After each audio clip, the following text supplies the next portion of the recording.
Hey everyone, welcome back to Strange Mind 6. I'm your host Ruby, and today we're going to be getting back to The Book of the Bizarre, Freaky Facts and Strange Stories by Varla Ventura. And just want to say thank you all for coming back, and if you can, please hit that like button.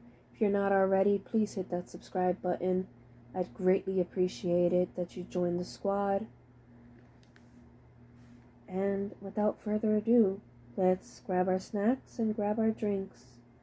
Sit back, relax, and let's get to it. The Flying Dutchman. A 17th century Dutch merchant vessel, the Flying Dutchman, and her phantoms are legendary. The ship ran into trouble around the dangerous Cape of Good Hope in South Africa. Accounts of what exactly happened vary. Some say Captain Hendrik van der Decken refused to seek shelter in the harbor. Others say it was impossible to do so because of the weather. Regardless, the Flying Dutchman sank, but it hardly disappeared. Since the 1800s, there have been sightings of a phantom ship that will sometimes pull alongside other ships, but the ghost ship is most often seen from the lighthouse point. Among the witnesses over the years were England's King George V and several famous authors. The Ghost of Nevada County, California. A little haunted hotel on the corner. In the historic town of Nevada City, California, high in the Sierra foothills, on the corner of Broad and Pine Streets, there is a small hotel with a big history. Owner Katie Bennett, who bought the U.S. hotel in 2002, has heard strange noises and mysterious sounds regularly, and so have her patrons.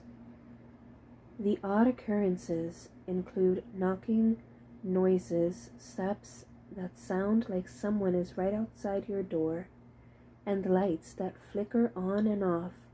The most common thing Bennett hears is laughter, accompanied by music and footsteps as if someone is dancing. So it was no surprise to her when a team of paranormal investigators caught the sound of laughter and footsteps on tape. The recordings included a man calling out for someone named Olga, the sound of boots on hardwood floors, and popping and knocking noises. Visit www.norcalghosthunters.com. Click on EVP's Electronic Voice Phenomena and links, and then scroll down to U.S. Hotel B&B EVP link to hear the evidence for yourself. A ghostly image. In January of 2007, the Union, the local paper for Nevada County, California, reported that a ghostly face had appeared in a photograph. The photo had been taken of the historic Skidmore House, one of a dozen or so original homes still standing in North Bloomfield, a mining town that is now part of the Malakoff Diggins State Historic Park. Sonny Lopez, the park's maintenance mechanic, had moved to the park in July of 2006. He and his wife wanted window treatments that had an old-time feel. And so one afternoon, Lopez took several photographs of Skidmore House and its windows. Later, when he went home to show the photos to his wife, he noticed that the otherwise empty home was perhaps not so empty. In one of the photos was a figure that looked like a woman with long hair pulled back, and it looked like she was pulling back the curtain and looking out at him. You can view the photographs yourself in the Union's online archives at www.theunion.com. Do a research for ghostly photographies and see what appears. The ghost in the flame. Originally built as a firehouse, a necessary building in a gold rush town of shacks and temporary structures, the Firehouse Number 12 in Nevada City, California, is now a historical museum. Visitors and employees alike have reported hearing footsteps in an otherwise empty room, as well as feeling sudden temperature changes, cold spots, and a general thickening of the atmosphere. Some witnesses claim to have seen the ghost of a Victorian woman who searches through cabinets and a female piano player from a nearby whorehouse. A few visitors have even cited a group of Asian men standing around a shrine, a testimony of the Chinese population that contributed to Nevada City's early growth. The next story. A Paralyzing Night, as told by Giovanni Galetti. In the mid-1980s, in Hanover, Germany, my family owned a large apartment house where my parents, brothers, I, and other employees of the restaurant my father owned would rent rooms. Many of the residents reported ghostly sightings and encounters. Some employees refused to stay, but I was the skeptic until one night I arrived home late after work, close to 1 in the morning, and fell fast asleep. A few hours later, probably around 4 or 5, I awoke suddenly, my eyes wide open. At this moment, I heard the key turn in the lock to my front door. Instinctively, I tried to get up to see who could it be. I lived alone and thought I had the only key to the apartment, but I was completely paralyzed. I could not move, not my fingers, my toes, or even my head, to see who could be there. As I lay there struggling with the inability to move, I heard footsteps go through the hall and into the kitchen, echoing across the wooden floors. I then heard the handle of my bedroom door begin to turn. I could hear someone or something coming in the door and stand next to my bed, looming over me, yet I could not turn my head to see who or what was there. At this point, tears were streaming down my face, not as much from being frightened as from being completely frustrated at my inability to so much as wiggle my fingers. I tried everything I could, using reason, to try and send the signals to my brain to move my body. After a bit of time, maybe 10 or 15 minutes, though I can't say for sure, I felt the presence withdraw. I heard footsteps move away from my bed toward the door, the sound of the handle turn, the door open and close, and then the echo of footsteps retreating back through the kitchen, down the hall, and out the front door of my apartment. As soon as the front door closed, I was able to move. I jumped up, grabbed the key, and ran out of the bedroom. I could still hear footsteps descending the inner stairwell. As I lunged toward the apartment door, I heard the outside door of the building slam shut, and I ran down the stairs and out the main door. I couldn't see anyone, so I ran the path that looked right and left down the street. There was no one in sight. A fresh snow had fallen while I was asleep, and I could see no marks or footprints of where anyone had been on the path or the porch. Have you guys ever had sleep paralysis or experienced it? If so, tell me your stories down below, and I'll definitely, the next video, feature you guys and read some of the comments and stories. I would truly, truly like to know.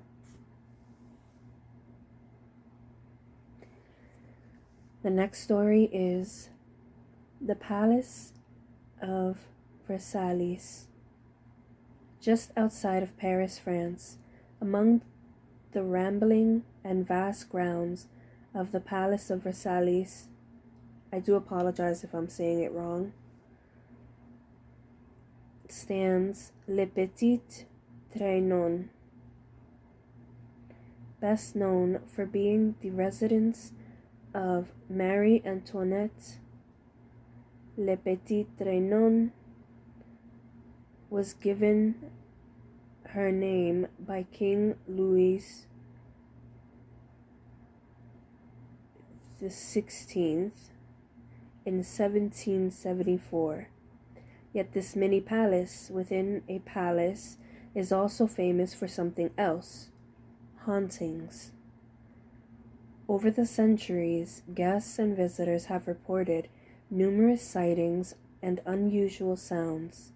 Most often, workers in 18th century clothing are seen milling about, and some people claim to have seen the ghost of Marie Antoinette herself. One of the strangest reports is of seeing phantom woodlands and houses that have not been there for more than 200 years.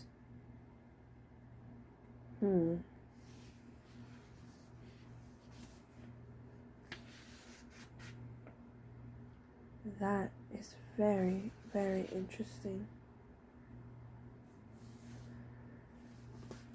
The next story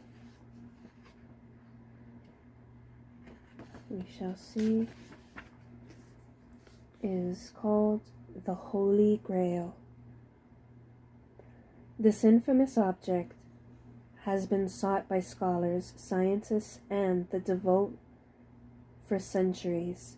The Holy Grail is best known as the cup that Jesus used to drink from at the Last Supper, and that Jesus, his uncle, used to catch drops of Jesus' blood at the crucifixion. In order to escape persecution, the disciples of Jesus took the Grail to Glastonbury, England. There are countless legends surrounded the Grail and its mythical powers. Some believe it is a cauldron of magic containing secrets of birth and death. Others argue that the Grail is not an object at all, but rather a state of spiritual enlightenment. Many chalices resting in museums around the world claim to be the actual Grail. Well then, that sounds interesting.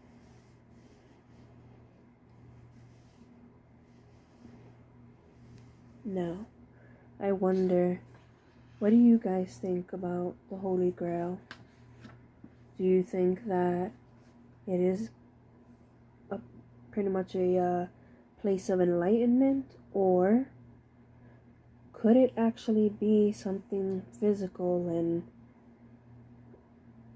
could we actually find it one day? Or have we found it and is it stored away, being protected?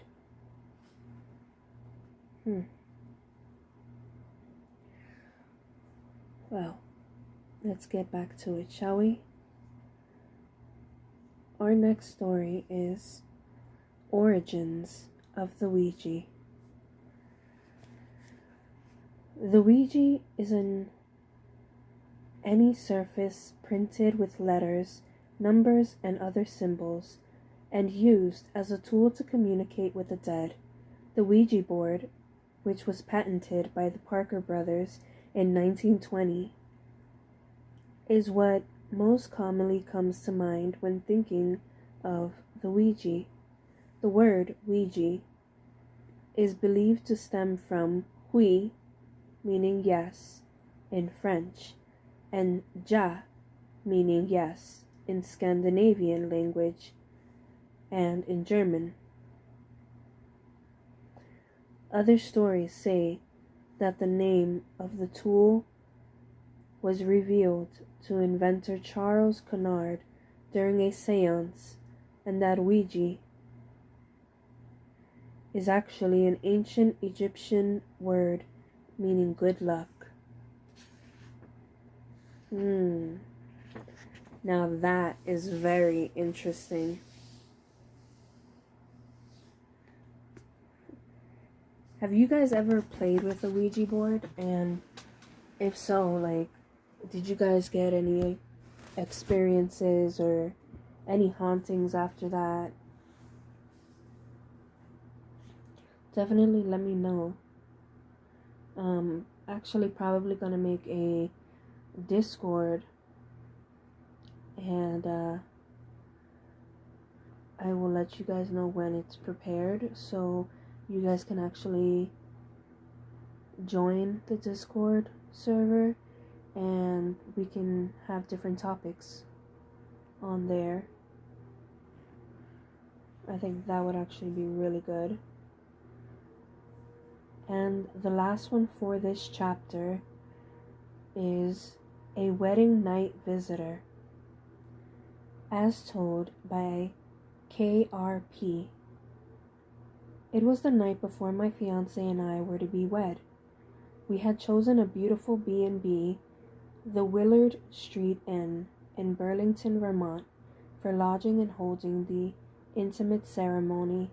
Upon arrival, we were given the run of the place and told we could choose any room we wanted. My wife-to-be and I chose the tower room, primarily for its view of Lake Champlain. I slept fitfully, tossing and turning until I fell into an exhausted slumber. I hadn't been asleep long when I awoke quite suddenly and sat up. In front of me was a man in his 50s wearing a tuxedo. He appeared to be trying to make a bed that would have been perpendicular to the bed we were in. He took no notice of me, but continued with what seemed to be his normal rounds. I did not feel any threat, and, quite tired, I rolled over and went back to sleep. And that is where we're going to end Chapter 1. Next time we're going to be getting into Chapter 2, which is called The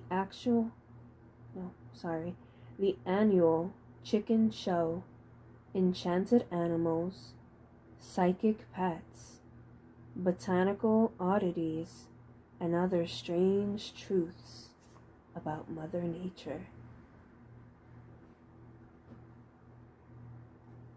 And with that, my dear friends, this is Ruby, signing off.